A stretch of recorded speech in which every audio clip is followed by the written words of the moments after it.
This is going to talk about naming ionic compounds, but using transition metals.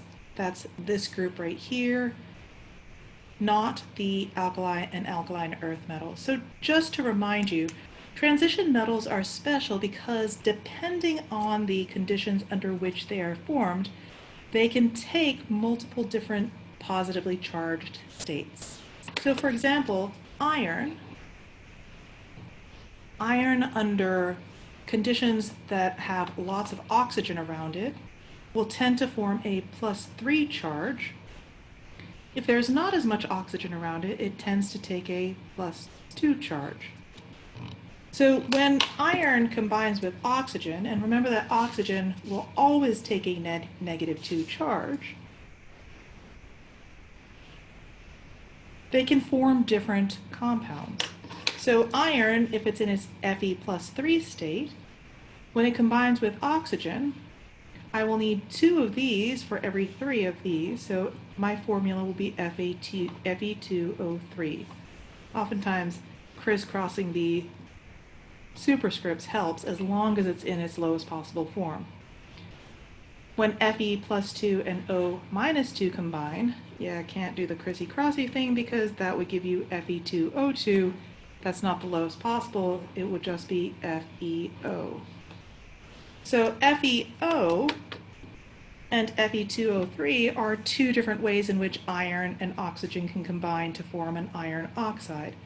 So simply calling both of these iron oxides would be ambiguous. If I said, go get me the iron oxide, you wouldn't know whether I'm asking for Fe2O3 or FeO. Because it's the charge of the transition metal that causes the fact that there can be different iron oxide compounds, I acknowledge that in the name. So Fe2O3 is an iron oxide, but it's an iron oxide using the +3 ion. So the Roman numerals in here are the charge of the transition metal. So this would be iron 2 oxide. And depending on your preference, you can either have this just Roman numerals without the serifs, without the caps and the bottoms, or you can put the serifs if you like to. What you cannot do is you can't say iron little I oxide like that. That's just wrong. So don't do that. So this is harder to figure out when you're going from the formula to the name because you have to do a little backtracking. For example, if I have the compound Mn3P2,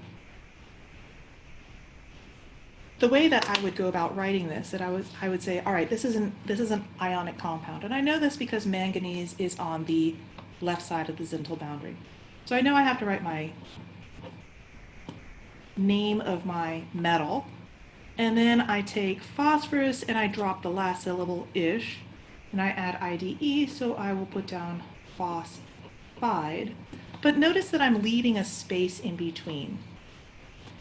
So then I go back and I say, all right, manganese is a transition metal, so I have to use parentheses and use that to figure out what the Roman numeral is. The Roman numeral is going to be the charge of the manganese.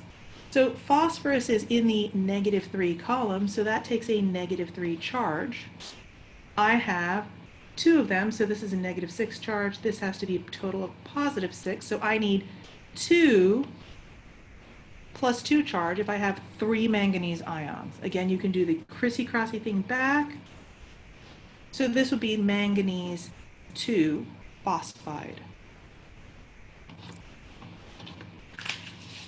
So the subscript of this doesn't always tell you what it is, but sometimes it is a nice clue. So a time where it wouldn't would be something like CRC. So again, Cr is a metal in the transition metal. So I have to say chromium, leave a space, carbide, and then I say, carbon can take a +4 or -4, so this will be -4.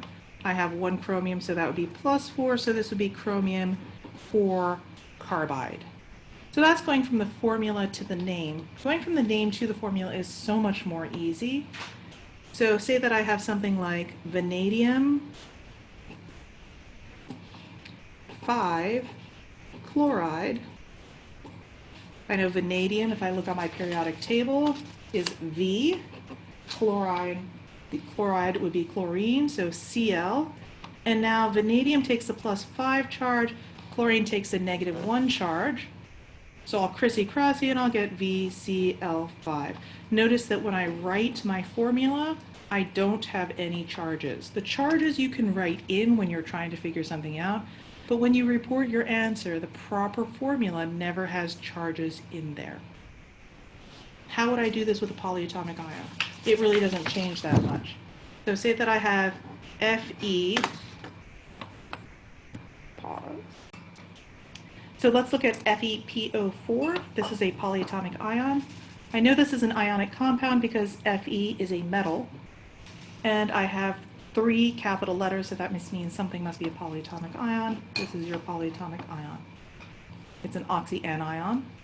It's a negatively charged ion because it's next to the metal and it has oxygen in it. So I simply say that it's an 8 and I take this and make that phosphate. Plus, you will have already memorized this. I know phosphate takes a -3 charge. I only have 1 iron, so this must be a +3 charge. So this would be iron 3 phosphate. How do I go from the name to the formula? Even easier. Let's say that I have CONO3. So my name would be, let's just say, cobalt 2 nitrate. So I'm using cobalt with the +2 charge. And nitrate always takes a -1 charge. So I'm going to do the crissy-crossy thing. And I will, if I have cobalt 2 nitrate, cobalt, and nitrate 2.